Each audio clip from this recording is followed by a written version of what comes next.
Baik, sebelumnya Assalamualaikum warahmatullahi wabarakatuh. Selamat sore semuanya, mahasiswa pendidikan biologi semester 7. Apa kabarnya? Semoga semuanya sehat dan juga tetap semangat begitu. Nah, pada sore hari ini, eh, kuliah ekologi hewan kita laksanakan secara asinkronus ya atau tidak langsung gitu. Nah, tema hari ini yaitu prinsip konservasi. Sebelumnya sudah kita pelajari berkaitan dengan ruang lingkup ekologi ya. Nah, hari ini kita mencoba untuk mempelajari materi pertama yaitu berkaitan dengan konservasi, khususnya adalah konservasi hewan. Nah, apa itu konservasi? Barangkali mahasiswa beberapa sudah memahami berkaitan dengan konsep konservasi. Nah, kita lihat dulu pengertiannya, begitu ya. Jadi konservasi itu adalah upaya pelestarian lingkungan, ya, tetapi tetap memperhatikan ya manfaat yang diperoleh saat itu dengan tetap mempertahankan keberadaan setiap komponen lingkungan untuk pemanfaatan masa depan. Dari pengertian ini dapat kita simpulkan bahwa sebenarnya konservasi itu bukan sebuah pembiaran. Ya, maksudnya pembiaran seperti apa? Misalnya, contohnya ada sebuah hutan atau daerah tertentu yang di situ terdapat keragaman hayati yang cukup tinggi. Nah, dalam prinsip konservasi itu daerah itu atau hutan itu harus dimanfaatkan ya, tidak dibiarkan. Kalau dibiarkan itu bukan sebuah konservasi. Jadi konservasi itu harus dimanfaatkan, dikelola ya sehingga hutan atau daerah itu memberi manfaat begitu. Nah, itu prinsip konservasi dengan syarat harus memperhatikan upaya pelestarian lingkungan ya, dengan memperhatikan sustainable development ya, perkembangan berkelanjutan begitu. Jadi tidak dieksplorasi secara besar-besaran. Nah, dalam pengelolaan konservasi itu ada 5 prinsip. Yang pertama yaitu prinsip ekologis yang seharusnya itu dapat dikendalikan. Ya, kemudian tujuan dan sasaran itu hendaknya dibuat dari sistem pemahaman ekologi. Kemudian ancaman dari luar itu hendaknya dapat diminimalkan dan manfaat dari luar dapat dimaksimalkan. Ya, ancaman dari luar itu misalnya ya kalau kita mengkonservasi sebuah hutan begitu ya harapannya tidak ada ancaman-ancaman baik itu dari manusia maupun dari makhluk hidup yang lain yang bisa merusak begitu. Kemudian juga proses evolusi itu hendaknya dapat dipertahankan begitu. Ya, proses evolusi itu biasanya diawali dari proses adaptasi, kemudian seleksi alam, ya, kemudian terjadilah proses evolusi. Nah, kemudian yang terakhir ya prinsipnya itu adalah pengelolaan hendaknya bersifat adaptif ya dan meminimalkan kerusakan SDA dan juga lingkungan gitu ya. Kalau kita mengelola konservasi ya eh, apa namanya kerusakan-kerusakan itu diminimalkan begitu.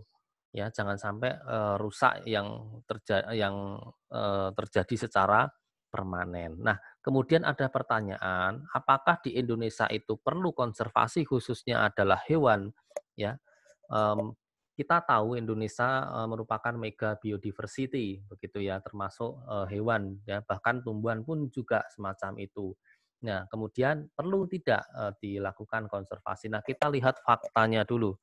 Nah, fakta kita lihat ya, di masyarakat kita itu ternyata masih terjadi yang namanya perburuan liar ya. Kemudian juga, ketika kita melihat di beberapa kebun binatang begitu tidak memperhatikan prinsip konservasi yang baik. Ya, kemudian juga ada pembakaran habitat begitu ya, ataupun kerusakan habitat yang itu berpengaruh terhadap hewan. Nah, ini fakta-fakta yang terjadi di Indonesia ya, di lingkungan sekitar kita. Nah, kalau kita melihat fakta itu, maka dapat kita simpulkan sebenarnya konservasi itu sangat perlu dilakukan di Indonesia. Nah, kemudian dampaknya dari kegiatan-kegiatan semacam itu ya kalau tidak segera ditanggulangi, ya dihentikan begitu, maka akan menyebabkan kerusakan bahkan kepunahan dari spesies begitu. Nah, UCN, ya the World Conservation Union, yaitu mengkategorikan beberapa spesies itu menjadi beberapa status ya. Yang pertama itu adalah status yang sudah extinct atau punah. Nah, spesies yang tidak ditemukan di alam ya sudah tidak mungkin ditemukan di alam karena memang spesies itu sudah mati. Nah, contohnya seperti apa kalau di Indonesia? Itu ada harimau Jawa zaman dulu pada abad ke-18, 19 itu harimau masih ada. Ya harimau Jawa khususnya itu masih ada. Nah, sekarang sudah punah karena apa? Diburu apanya? Diburu kulitnya. Kemudian ada juga harimau Bali itu juga ada. Ya karena kulitnya menarik ya, itu kemudian diburu oleh manusia ya sehingga punah ya tidak memperhatikan apa namanya keberlanjutan ya dari harimau itu. Nah, ini yang sudah punah gitu. Ini sebenarnya ada banyak cuman ini hanya sampel saja. Kemudian yang termasuk dalam kategori critically endangered atau kritis begitu ya. Ini status yang diberikan kepada spesies yang menghadapi risiko kepunahan dalam waktu dekat. Artinya dia terancam sekali untuk punah. Contohnya apa? Yaitu ada jalak Bali, harimau Sumatera, kemudian elang Jawa, penyu, dan juga badak Jawa. Nah, spesies-spesies ini itu sudah sedikit jumlahnya, ya amat sangat sedikit, sehingga kalau tidak segera ditangani itu bisa menimbulkan kepunahan. Kemudian status selanjutnya adalah endangered, ya genting ataupun terancam. Nah, di sini adalah status konservasi yang diberikan kepada spesies yang sedang menghadapi kepunahan di alam liar yang tinggi. Ya, pada waktu yang akan datang artinya jumlahnya sebenarnya masih tergolong tidak sedikit begitu, belum tidak banyak tetapi tidak sedikit gitu, sedanglah begitu. Tapi ancaman kepunahan itu ada gitu. Contoh misalnya banteng, burung maleo, terenggiling ya, bekantan, tapir dan juga anoa. Dulu, zaman dulu itu terenggiling itu masih banyak dijumpai di hutan-hutan. Sekarang jarang sekali gitu ya. Nah, ini menunjukkan bahwa sebenarnya kategori endangered ini sudah beberapa hewannya sudah mendekati kondisi yang amat sangat kritis ya, mendekati punah begitu. Kemudian ada juga yang vulnerable atau rentan ya. Ini status ini diberikan kepada spesies yang sedang menghadapi resiko kepunahan di alam liar pada waktu yang akan datang gitu. Contohnya apa? Ada burung kasuari, kakak tua, ya kemudian merak hijau. Ini beberapa hewan ini ya kategorinya adalah view yaitu vulnerable ya atau rentan. Ini biasanya masih dilindungi di kebun binatang, tapi jumlahnya memang tidak banyak gitu ya, sehingga di sini dikategorikan sedang menghadapi resiko kepunahan. Kemudian ada juga yang statusnya adalah near threatened atau hampir terancam.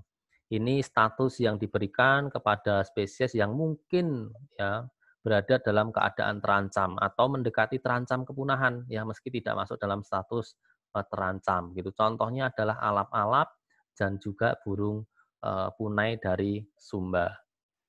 Kemudian status selanjutnya adalah status least concern atau beresiko rendah gitu. Jumlahnya banyak tetapi dia beresiko. Jadi diberikan kepada spesies yang telah dievaluasi namun tidak masuk ke dalam kategori manapun ya. Contoh misalkan ayam hutan merah, landak dan juga ayam hutan hijau.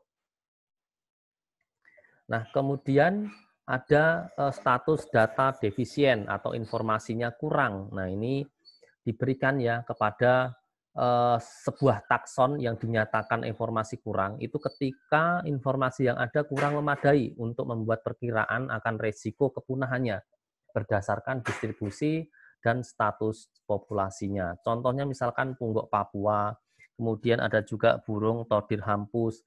Nah, ini informasinya kurang, jumlahnya berapa, bagaimana konservasinya, sehingga statusnya itu data defisien. Kemudian status selanjutnya adalah not evaluated ya atau belum dievaluasi. Ini sebuah takson ya dinyatakan belum dievaluasi itu ketika tidak dievaluasi untuk kriteria-kriteria di atas. Contohnya adalah punggok togian, artinya ini burung yang belum dievaluasi apakah masuk di kategori punah, kemudian kritis dan sebagainya. Begitu itu belum dilakukan ya, belum dievaluasi. Ya, kemudian ketika sudah mengetahui semacam itu, ya perlunya ada konservasi terhadap beberapa hewan, ya maka ada pertanyaan, apa yang harus dikonservasi? Ada dua. Yang pertama adalah spesies, yang kedua adalah habitat atau kawasannya. Nah, ini kedua komponen ini harus di manajemen dengan sebaik-baiknya. Kadang kita hanya melakukan manajemen terhadap spesies, ya spesiesnya ditaruh di kebun binatang, spesiesnya kemudian ditangkar dan lain sebagainya tanpa memperhatikan habitatnya.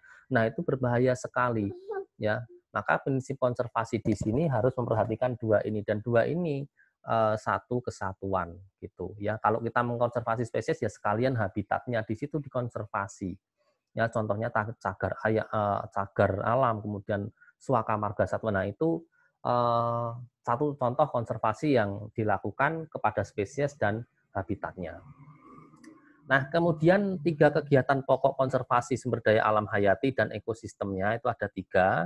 Yang pertama adalah perlindungan sistem penyangga kehidupan, ya kemudian ada juga pengawetan keanekaragaman jenis tumbuhan dan satwa beserta ekosistemnya. Kalau di sini bicara ekologi hewan ya fokus pada hewan.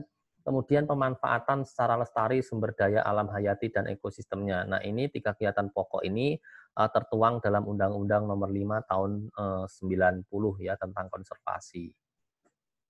Nah, kemudian sistem penyangga kehidupan itu adalah suatu proses alami dari berbagai unsur hayati dan non hayati ya, yang dia itu menjamin kelangsungan kehidupan makhluk hidup, namanya sistem penyangga, entah itu tanah, air, angin dan lain sebagainya, namanya sistem penyangga. Kemudian di sini terlihat ya wilayah tertentu sebagai wilayah perlindungan sistem penyangga kehidupan tersebut berupa kawasan suaka alam. Ini ada 2 ya, cagar alam dan suaka marga satwa. Dan kawasan pelestarian alam, misalnya Taman Nasional, Taman Hutan Raya, Taman Wisata Alam, yang pengelolaannya dilakukan dengan membagi kawasan ke dalam 2 ini ya, ada 1 zona pengelolaan pada Taman Nasional, kemudian ada yang kedua adalah pembagian terkait dengan blok. Jadi ada blok pengelolaan pada cagar alam, blok pengelolaan pada suaka marga satwa, kemudian ada juga pada Taman Hutan Raya, Taman Wisata Alam. Nah, kita lihat dulu yang pertama terkait dengan zonasi pengelolaan pada Taman Nasional.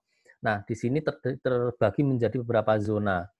Ini ada zona inti. Kalau kalian lihat Taman Nasional, contoh Taman Nasional itu ada Taman Nasional di Komodo kalau tidak salah di situ. Nah, di situ dibagi menjadi beberapa zona. Nah, yang pertama ada zona inti. Ini kawasan di Taman Nasional yang mutlak dilindungi, ya dikonservasi dengan baik. Ya tidak boleh ada perubahan ya berupa mengurangi, menghilangkan fungsi dan menambahkan jenis tumbuhan yang ataupun satwa lain yang tidak asli. Jadi benar-benar dilindungi di situ, tidak boleh ditambahi, tidak boleh dikurangi. Kemudian ada juga zona rimba.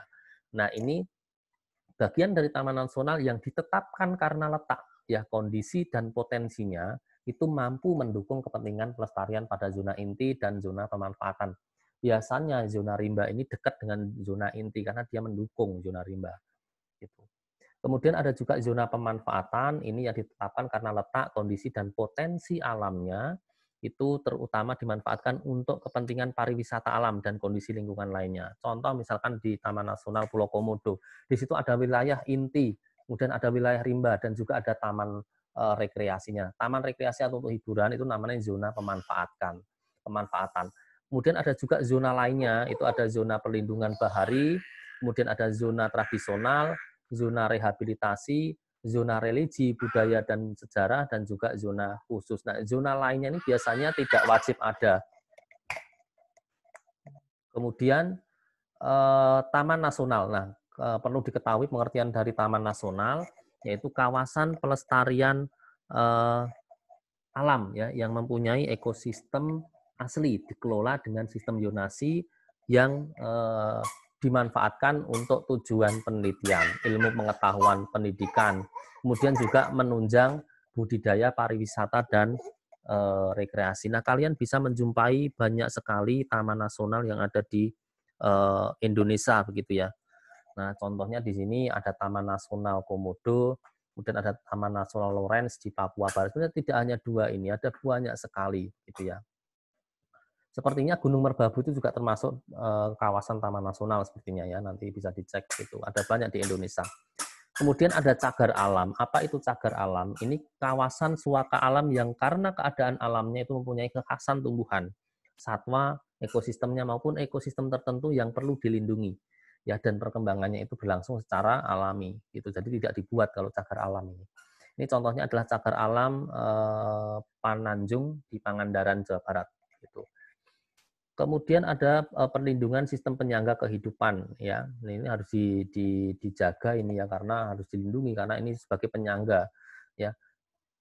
Nah, ini ditujukan bagi terpeliharanya proses ekologis yang menunjang kelangsungan kehidupan untuk meningkatkan kesejahteraan masyarakat dan mutu kehidupan manusia. Nah, kemudian wilayah sistem penyangga kehidupan yang mengalami kerusakan ya secara alami atau karena pemanfaatan ya serta oleh sebab lainnya itu diikuti dengan upaya rehabilitasi yang terencana dan juga berkesinambungan sehingga nanti sistem penyangga kehidupan itu tidak mengalami kerusakan secara permanen.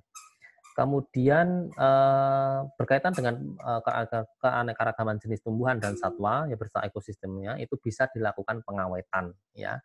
Pengawetan keragaman ya tumbuhan maupun satwa beserta ekosistemnya itu bisa dilakukan dengan membuat kawasan suaka alam, bisa cagar alam maupun suaka marga satwa. Pengawetan di sini tidak berprinsip pada, maksudnya tidak sesempit kita melakukan pengawetan kayak herbarium, bukan ya. Pengawetan itu artinya lebih ke konservasi agar dia itu awet ya gitu. Kemudian pengawetan jenis tumbuhan dan satwa itu dilindungi oleh peraturan ya, peraturan pemerintah dan juga ada yang tidak dilindungi. Nah, kemudian pemanfaatan secara lestari sumber daya hayati dan juga ekosistemnya ya. Di sini pemanfaatan kondisi lingkungan kawasan pelestarian alam, ya taman wisata, taman nasional maupun taman wisata alam atau ekowisata. Kemudian juga pemanfaatan jenis tumbuhan dan juga satwa liar itu diatur dalam peraturan pemerintah terkait dengan pengkajian dan juga penelitian. Kemudian juga penangkaran itu biasanya di kebun binatang. Kemudian ada juga perburuan. Nah, kemudian perdagangan, peragaan, pertukaran, budidaya komoditi obat-obatan, pemeliharaan untuk kesenangan. Nah, ini semuanya diatur oleh peraturan pemerintah ya, terkait dengan penelitian bagaimana, pengkajian bagaimana, penangkaran itu seperti apa, kemudian perburuan itu dibolehkan atau tidak. Nah, itu diatur semuanya dalam peraturan pemerintah begitu. Nah, ini materi ekologi populasi, ini pertemuan selanjutnya. Nah, baik begitu materi ya terkait dengan prinsip konservasi ya, saya secara khusus kita bicara terkait dengan hewan begitu ya. Pada intinya kalian harus mempelajari atau memahami berkaitan dengan konservasi ya, kemudian ada 5 prinsip itu tadi ya, kemudian bagaimana konservasi itu dilakukan ya, harus melibatkan spesies dan melibatkan habitat begitu. Nah, baik, begitu saja pemaparan dari saya terkait dengan prinsip konservasi hewan gitu ya.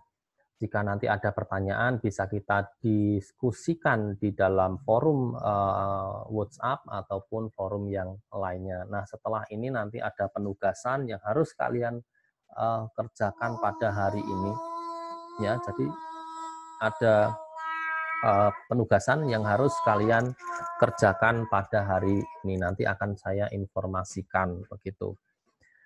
Baik, sekian yang dapat saya sampaikan, ya mudah-mudahan bisa dipahami dan juga bermanfaat untuk kalian semuanya. Sekian, Assalamualaikum warahmatullahi wabarakatuh.